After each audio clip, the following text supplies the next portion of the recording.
we're live. Yeah, I think we're here, Les. I was just reading that article you shared on Instagram with the New York, it's, go about the peak slightness. I was gonna ask you about it because I was also hearing from people that the comments are crazy, but I haven't gotten to the comments yet. I don't read comments, but like, I don't know. I was really enjoying it though. It's like I've been having a slutty summer myself, and so it's just like I've never been one for. Can you hear me? It's like a plane flying over. You hear that? I'm fine. What's that? You know this plane flying over? You're fine. Oh, it's not bad. All right, anyway. So I don't know one for like circuit parties, but like some of my friends have started going like regularly and they invite me along sometimes. And so like I don't know, I've been really enjoying going. It's like the article really stressed the community aspect of it all. Yeah. Like how it's just like a liberation and like that's why I really get out of it. Like music sucks. but like boys are hot, that's great. It's also like majority white, which is another thing. That's another Well, thing. But like be, it's just it, I feel I, like I enjoy going there and feeling like I'm very close to my friends when I'm there from those parties. it's great that you're saying that. I actually do like that a lot of people are discovering the nightlife and the circuit party and the dancing again. And you're not the first person who's younger than me that said that because I was doing all this in like 2000, which was fun. Well, And not 2000, like 2005-ish, I guess.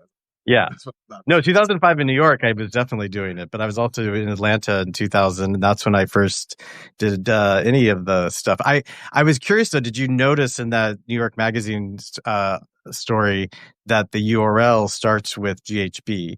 And I thought, oh, knowing that we work in digital media or have, we understand the SEO quality, like that's obviously, there must be some search value to this story that's why they also are going there. I didn't notice that, but I can imagine the JP has got very popular in the community, Which is in the sad. slut It's community. actually, As it's a mentioned. drug that scares the shit out of me, but Yeah, it's a little scary. It's like because they're talking about in the article like how you have to like time it because it's very easy to overdose on it because the windows like you can double your dose and like, end up in an ambulance so that kind of thing. So it is like quite scary, and it's can't drink on it because yep. that way.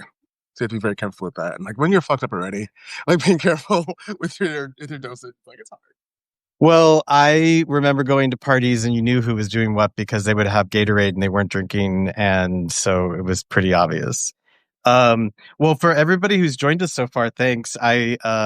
We've just been doing our first little Kiki about gay sluttiness and how it's in the media because the New Yorker recently did a big profile or a big feature about sniffies and hookup apps, which everyone was like, "Oh my God, they're telling us all the secrets to all of our parents." And and then now New York Magazine, The Cut, put out a piece about how everybody's a big slut this summer or in general. And We should nothing be wrong with that. as a culture. Yeah. Yeah. But it's true though. I think it's a complicated thing because it's also this huge disconnect between what we think is happening because of what we read and about politics. And I was just reading your latest Rage report on Substack, and you're dissecting like kind of the crazy. What did you call her? The alt Hayden Panettiere or the crazy? What did you call her? This is our Hayden Panettiere. Yeah. Yeah. And then you read these other things and you're like, wait, we're living in different worlds. Like, how are all these things? It's like the multiverse or something. Yeah, I always feel they're connected though. Like when things always get worse, when things get more conservative, like the faggots start fucking. That's like, like I'm thinking like, we always like compare what's going on now to like Weimar Berlin and like that period. Like before that, there was the hedonism of Berlin in the 30s, and like I think there's always like a balance between like conservative ideology and like liberal like sexual liberation. I Well, think when you're feeling oppressed, you add that other ways. I think sex is like it's just true. I mean, you're not the first person to make that comparison to me. And some people have said, like, am I living in Weimar Germany and when do I need to get out? Because part of it's like, oh, wait, wasn't last Weimar month. Germany great? There was all these parties and everyone's having a good time. And then no. I mean, the world's burning, so when I have fun, it's like Yeah, right. that's part of it. It's like you have to like have like these parties and like the kind of sex that goes on there, and like just like the whole slutty ethos. It's like it's about just like freedom and like getting away from the harshness of the world. So everything is just so bad and awful and violent and just Yeah. disgusting and like repulsive, and like finding like some joy in another man's body or in several men's bodies or like in some people's cases dozens of men's bodies. I don't know how they have the stamina, but God bless them. Like that just feels like a way to have like some sort of self-care, some sort of like find some sort of respite to all that garbage that's going on in the rest of the world. I mean, you're not wrong, and that's why I like to make the. I mean, I told you I was doing all this in what 2000, 2001 after 9/11. I definitely was having a great time. That's when I was out partying all the time. So this isn't the first time we felt like it was the end of the world. So, for people who don't know, I just want to mention that last year Les put out a book. Here it is. And I've seen you at readings. We've talked about the book. I know you had a thing, but we're almost coming up on a year when the book was out. I know that there's this whole like slump after you put out your baby, and then you're like, oh, what happens next? So I just wanted to hear first, like, what your experience was like putting out your first book, and then what and then your life has changed a lot. Your job ended. You have had a journey. So tell us about that. uh, let me take some water because this is a journey. So I can definitely attest to the slump because putting out a book was like one of the biggest things that happened to me in my life. It's my biggest professional accomplishment. And And congratulations. I still haven't done it, and I'm jealous. So thank you. But also, like, after you do that, it's like, well, what's next? You know? And I kind of got a bit disillusioned with my job and what I was doing. Because I was working at Entertainment Weekly and I was just writing like these news pieces and like news in giant quotation marks. yeah, It just wasn't like I feel like I was wasting my time and like right. I was seeing what was going on in the world and I felt like my talent is be used for better just for better uses. And I don't know, I just like, got really depressed and I went on like I went on sick leave for like 12 weeks or whatever. And in that time, like my job was starting to downsize. That's the whole thing with Mm, like media. It's like that's the whole problem with media. Like these corporations come in and they drain all the life out of a publication, and then they start firing everybody. And so they asked or like asked around for who wanted to maybe volunteer to get laid off, and I said. And so like I had to finish out my sick leave and then I got my severance. And so like for the first few months of this year, I was able to just like live the dream really. Like I had money, I was able to write. I started writing my novel. That's my next book, my first novel. And so like I really wanted to use that time for that. And it was just a great hmm time for these first like few months. And then like summer's ran out, and you know, and then like summer has been like really tricky, really difficult. So I'm trying to adjust to this new phase of my life, and like any sort of growth, any sort of change is going to be difficult. Yeah. And so I've been really struggling with that. But like I also like learned a lot. Excuse me. I just what I want to do and what I'm capable of, and like hmm what I'm not capable of, and my politics are just like continue to shift leftward. The more like things happen, and the more I realize things, the more I read things, the more I learn things, and I just don't want to be part of the corporate machine when it comes to like Yeah. my abilities. Like I feel like I'd rather go out on my own and try to get on my own than do that. And Yeah. so like that's something that's very hard to do, especially in New York City, especially in 2025. And like we're in the middle of a pre-recession and all that kind of stuff. So it's like it's been difficult, but like I have no regrets. You know, it's like being an artist is you have to make a lot of sacrifices. Yeah. But like I always go back to this quote from Nina Simone about like what an artist's role in like society is. It's to reflect life, it's to tell the truth, it's to like speak to the times you're living in, and I have to do that. And like that's what I'm doing with the Substack. That's what I'm doing with my writing. That's what I was doing with my writing, and I'm just doing it in a more direct way now. Well, I'm impressed that you figured that out at a much younger and more vital age than me because I didn't do it until my 40s. But yeah, I mean, once I got let go from Rolling Stone, I was like, I don't want to go back into corporate media, and I don't want to make my corporate overlords rich, and then they discard me whenever they have a whim. Because I felt essential at one point, and then I was kicked to the curb, and I was like, okay, not doing that anymore. I mean, obviously, I still have to pay the bills. Um, but you also make it sound like writing a novel is easy, and I thought that at first too, and then I realized I didn't know how to do that thing. I had never done an extended piece of fiction. I'd done short fiction, so I had to teach myself how to start writing a novel. How did you do that? Well, actually, last year I helped ghostwrite a novel, so that Oh, helped a lot in my like understanding of what to do, because I also what not to do, and so like that was like good practice for me. And like I just had all this free time. So I had like all yeah. this time, and I was feeling good about life. And so like I had all these ideas I wanted to get down, and so I just started working on the novel. And also like not having money is a really big motivator. It's the best motivator I think for me. So like I knew that this novel would be like I need to finish it. I need to at least get it to a point where I can send it to my agent and he can send it to my publisher, which I it's that's at that point now. I finished Yeah. like first third of it. It's like 5 chapters. So like that was the motivating factor for me. And also it was like it wasn't easy, but I really enjoyed doing it. Yeah. Because I've like written nonfiction for so long, and I've always wanted to do fiction. I've always seen myself more as a novelist, more as like a screenwriter Hmm. than the journalist. The journalism is what I just fell into.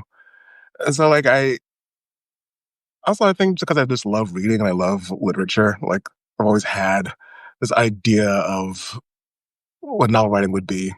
And so like Yeah. I was able to like really just tap into that. And also I was kind of like impressed with the way my brain works, because I like you can tell me something and it'll go out of my head like immediately. It's like I am my brain is a sieve sometimes, but like I can somehow manage to like hold in my head at the same time all these different characters and details. So it's like my brain just works in a certain way where like that is conducive to writing a novel. It's not going to do anything Well, else, but like yeah. but tell us what the elevator pitch is because that's the next step. Well, it's a coming of age novel. I always wanted to write a coming of age novel. But it's about a gay black teenager who's a bodybuilder and becomes a hustler in Manhattan in the early 2000s. And I've always been obsessed with gay hustlers. Like one of my favorite books is City by Night by John Rashi. Like also like the gay hustler is like one of the biggest like literary canons in the gay in the Yeah. gay oeuvre.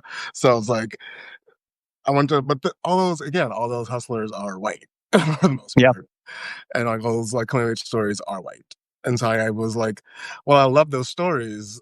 I never saw myself in those stories, so I wanted to write my own Yeah. coming of age story about being black, about your relationship with your body, about relationship to sex, and also society's relationship to your body and to sex. Because like as a Hmm. black man, you're discovering that like white men have a certain gaze for you. They have a certain expectation for you, and you have to like adjust yourself to that, or you have to Hmm. ignore that, or it's just like you have to navigate it in a certain way. And so, like, I wanted to write about that. I also wanted to put in the early 2000s because that was like when I was in Manhattan when I first came to college. I came into NYU at 2003, dropped out in 2005. And so, like, from like 2005 on, I was like wild. Like, I was just like out Hmm. in the streets. And so, like, I remember like that time period, and like it was before Grinder, before social media, and you're just like having fun. But also, I remember the dark side of gay porn in that era. Also, Hmm. there's a lot of drug use, like a lot of suicide, a lot of violence. Like, so I wanted to like talk about that as well, and just like wrap it into a just a fun like black comedy, you know. But it's like it's a kind of like a black comedy about a black man. yes, exactly, the black comedy with a black himbo, like coming of age. Yeah. I think the other thing that's interesting that you're pointing out is we don't normally think of writers having all these muscles, and you're very muscly. How often you go to the gym? About like 5 days a week. Yeah. What? Yeah. So that's a stereotype you also work against. Yeah. Like you've shown up at readings like this with your tank top and your muscles out, your tits Yeah. out. It's my brand. Yeah. So how you said you have 5 chapters. So are you finished with it? No. I'm like it's like a third way through. It's like in three Yeah. parts. I wrote the first part. I'm gonna definitely have to like rewrite it. And, like Hmm. I want to like I'm gonna have to refine it and everything, but I just want to get the rough draft done. But like I sent the first 5 chapters to my agent. He sent them to my publisher, so we'll see what happens. So like, hopefully they'll. Oh, that's amazing. I mean, that's already a step farther than a lot of people. But I will tell you that you should just let yourself write and not worry about that first draft because yes, you will rewrite it, and it's just fun to get finished the first time. Yeah, Because I rewrote those first 3 chapters of my book over and over and over again, and the book is very different than what those first 3 chapters were many years ago. yeah. It's So you just let different from yourself like do it. even from the outline that I wrote. Like I wrote the outline initially in like January, and as I started writing, like it just changed because, like, of course, like the outline is something you're thinking of, is something that it's like the idea, the characters are still nebulous in your mind, so is the plot. Yeah, Like, what you have to know these characters, and you have to know the universe you're in. It changes. It has to. yeah. In case you're interested and you haven't checked it out yet, Rashid Nussan's book, My Government Means to Kill Me, is not exactly along those lines, but it is dealing with, I guess, early 90s black man finding his way, coming of age in New York City. So you may enjoy that if you haven't read it yet. We actually talked to him for our first book club back earlier this year. Yeah. Um, so something to check out. Um, oh, and for people who don't know, so we've already talked about the fact that you now have the Rage Report. Tell me, so like you, I got onto Substack. I used to be a Substack skeptic. I was like, why are people paying money for one writer when they won't even pay a subscription for an entire magazine and all of this other amazing writing? But that was early on. And then I started checking out what people were doing and tested the waters and then dove in. Tell me a little bit about what the Rage Report is all about. So, yeah, it's like pretty simple. Like when I left EW, I really wanted to do what I wasn't doing there, which was like talking about politics, talking about like Yeah. because as a black queer immigrant who grew up poor and is still pretty poor. Like my life is political. I don't want it to be, but it just is. And so I can't ignore politics. I have to have, and I have a lot of opinions. If you've noticed, and so I wanted to address what was going on and just like have a conversation about it. But also I wanted to not just focus on the negative. And also I feel like Right. there's a lot of Substacks and podcasts like doing the same thing. They're like, satirizing the news, whatever it is. I also want to Hmm. include like things that are making me happy because like you have to have that balance. Like it's the rage report, but it's like there's the rage and the joy. And like I like to put the rage out and like try to like come at things with like a sense of humor because like what's going on now is ridiculous in so many ways. But like some things are darn funny, but you can at least, Yeah. you can try. But but with the joy thing, like that's what I really enjoy doing.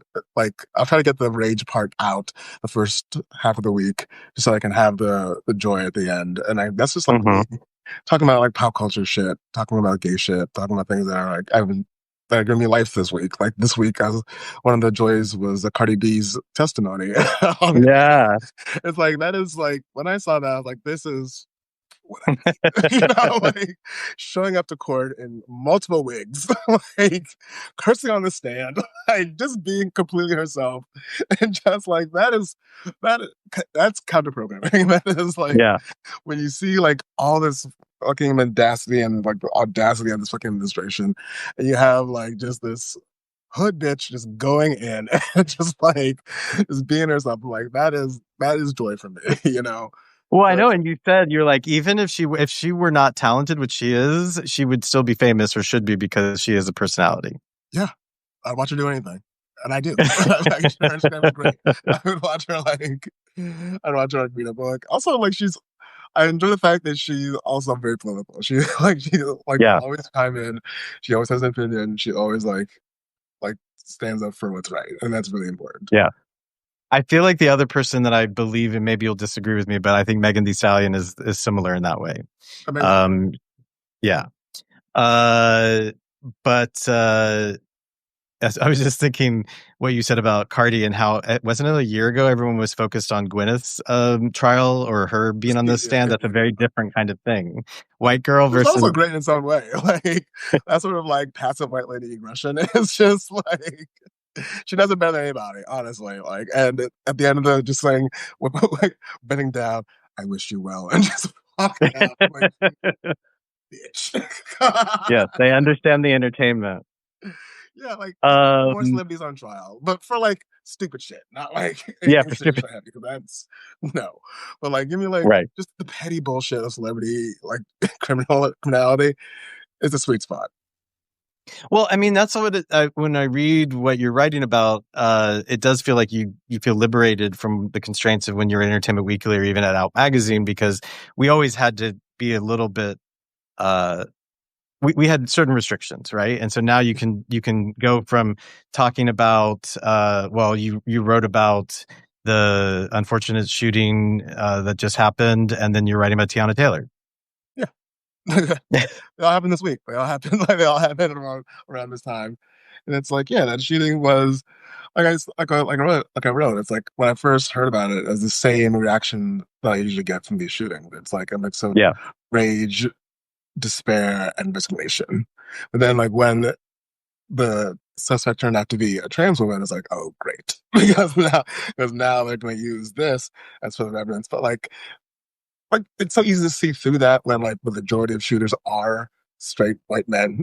Like they don't acknowledge yeah, that. They don't acknowledge their role in creating this atmosphere of intense violence and misogyny and racism and extremism and the gun culture in this country that they're responsible for. So you can't yeah, like come doing for like this when there's this whole other problem that you're not even touching and refuse to touch. right. You still acknowledge. So I was like, fuck off. Well, and I'm sure that the conspiracy theories have already started that this was somehow a plant for the right wing so that they can take on the trans thing even more. Like, as you Conspiracy pointed out, theories like are this is funny almost too because like perfect. the people like to bend over backwards for like a logic when it's like really right in your fucking face. Like there's like Yeah. the answer's in your fucking face. And the answer's with capitalism. That's usually the villain is usually capitalism, and that's what's going on. The conspiracy is capitalism. It's pretty much it. You know, like And we're all complicit. yes. God, very much so. Um, it's interesting though. I, the fact that you named your book Rage and then you've named your Substack Rage, and I went in the other direction and I said I'm going to embrace love. And I Yeah. always actually was worried because I thought, oh, people are going to think I'm cheesy. I mean, even when I was at Out and we were working on the love issue, everyone was like, "Ugh, it's love," and I was like, well, it's not like I'm some sap or some romantic. And even when I asked you to write something for us, you were like, you don't want to know what I'm going to write because I don't like love or something like that. And yet I was like, no, I want it all. Like, I don't want just like, rainbows and unicorns. I want the other side. And the piece that we published, which we use the title No Happy Endings, which has its own double entendre, I thought was great. And the way it ends, you say like most queer love stories, you don't feel like there's a place for you in it. And yet you wanted to honor the experience you'd had. And actually, that was an August tryst that you'd had as well. So we're still in that month of August. It's your lucky month. I don't know. Tell me about that. And I don't know. What do you think? Like I've been single my entire adult life, which means my entire life in general. But yeah, I've always had like a very contentious relationship with love because I initially was I'm still romantic. I'm a very still a romantic person. But I always like saw myself in a relationship. I always saw myself like starting a family. And then like as I started dating, it became less and less of an idea and less and less of an ideal. And so like I kind of just like gave up. And then I met this guy and he like changed my perspective on it, but then he like left because he was over here like finishing up his PhD. So he was on a visa. So he had to go back to the UK, and like we still talked for like over the years and everything. And he finally came to visit me like last year, and like it just was nice to finally like have some closure, but also like change our friendship for the better. And so like I just feel differently about I guess love. I guess I feel different about love is that in that like I'm less bitter. You know, it's like now that I know that this is the person that I want, that this is the person that like, and we get to know each other more and more. The more I get to know them, the more I feel that. And so, yeah, like it's, I understand that like the queer love is very complex. And, Yeah. I was talking with some friends like 2 weeks ago, and my friend, he's like in love with a guy who's in a, he's in love with a guy who's in love with him, but that guy's also in a different relationship. He's also dating someone else he's in love with. And so it's like, oh, you can just like, to be a queer person is to have this, you can have this different experience of love, and you can have it in any way that you want. And so like that's kind of very freeing. And like that's why like having my slut summer, that's why I'm having my slut era. It's like I feel confident in the relationship I have with this guy, and it makes me very happy. But also he's so far away, so I can't like have sex with him all the time. And so like I can have like fuck buddies, and like I went to Long Yeah. Island last week with my fuck buddy. Like I never allow for anybody, but I went there to sleep over, and like it was very nice just to have like someone that is just more than just sex, someone you actually Yeah. like. And he's in a relationship too, so it's like everyone is in a relationship these days. Everyone isn't open, and that's like fine because I'm good being kind of single, you know. The way I like to think about it is, and it's obviously not the case for everybody, but I think it just takes imagination, and unfortunately, a lot of people lack imagination. Obviously, you don't. You obviously have plenty of imagination, but that's the thing is what you say when queer love is different. I think it's more about imagination, like saying like, oh, it can involve multiple people, or it can involve strange occurrences, or the way I've been sort of obsessed for the last year is thinking about the elasticity of queer relationships and queer love. And I've even been thinking about like designing some logo or t-shirt that shows like a rubber band or something because I was like, that's what it is. Queer love is elastic. Yeah, And but it does break. So I don't know. Tell me. I mean, what actually we've been talking about doing this for a little while, but then when I read your piece recently on your Substack about Bring It On, I was like, oh, we have to talk about this because one, it's an anniversary year, and we love an anniversary year. But also, I hadn't thought about that movie in a while, even though it's one of those weird movies that, like teen movies that I love, and I'm sort of have always been kind of embarrassed that I loved it so much. So I love that you were like, "This is great," and let me tell you why. that And you have movie. a character who's gay who's named after you, or named has the same name. Yeah, no, that movie. Like I went to see the movie by myself in theaters because all my friends thought it was dumb because it was the cheerleading movie. But I saw the campaign and I was like, "This is for faggots. This is for gays." And like Peyton Reed, the director, also did Down with Love, which is a gay classic as well. Like the movie is perfection. So like it's just it had like that level of, it was smart. It was also like sharp, like Clueless. It was that era of like teen films that were smart and sharp and stylish and fun, and then top down to teenagers, and it really like gave sort of aspirational like idea what being in high school was. Like I always thought of high school as like Dion and Cher walking in high school, like on their phones, separately in the hallway, and then meeting up and talking on the phones. Like that was high school for me in my imagination. And so like Bring It On was like, it was so much fun because like you had this really interesting commentary on race and class dynamics. Because you had the white toros and you had the black clovers, and the toros were stealing from the black clovers, like literal cultural appropriation. And like at the end, like the black team wins because like that's not how it works usually, but like that's how it should work. But also they had this character Les, and he's gay and he's hot and he's like pretty normal. He's just like Right. he's just like a fun, like level-headed, like cool guy. He like diffuses the bullies, which is like something I always wanted to do because I've been like bullied since elementary school for being gay. And so like to have someone who knew how to like diffuse that and still like keep their cool and like was still like confident in himself. He was like gay, especially Yeah. he was gay. He spoke fag fluently. It's like one of my favorite lines. It's like that is just, it was like very inspirational to see that character. And also like he was hot. I enjoyed that. Yeah. Like yeah. I mean, that's one thing people do point out. They don't like how retrograde it seems now when you look at it. What's the character? I mean, the actor's name who says, "Oh, you speak fag fluently." I'm suddenly blanking. Mishka. Yes, exactly. And But you know what? It's at the time. It was the kids' vernacular. Let's say. Yeah. Um, I mean, movies from 2001 or 2000 rather. It's like, there's pick your I don't battles. know if you ever saw, but they actually did a Bring It On musical. I don't know if you ever saw the adaptation. No, but they've done that. Bring It On is it has its own, it's like its own genre at this point. There's so many It was like it direct was fun though, there's and they sequels. actually had a black trans character named La Cienega, and that was like trying to bring more diversity to the whole thing. And I think I interviewed the actor who was playing that character for Out. Anyway, I was just thinking about that recently because they also did that. They made it Yeah, even gayer. yeah. It just goes to prove that that movie is a cultural touchstone, and it's great, and it's like aged very well, despite the whole like fag thing. Yeah, But it's like because when you get a movie that's like so good and they try and recreate it over and over again. But it's never going to be as good as like I mean that cast alone. You had Kirsten Dunst who was like had just come off of like Dr. Gorgeous and Dave and like and she was going to do like Spider Man. Like she was like very hot yeah. television. Gabriel Union and her breakout role, you know, like it's just like a great cast. It was like well written. Peyton Reed again, the director, great job, great soundtrack. I mean, Yeah.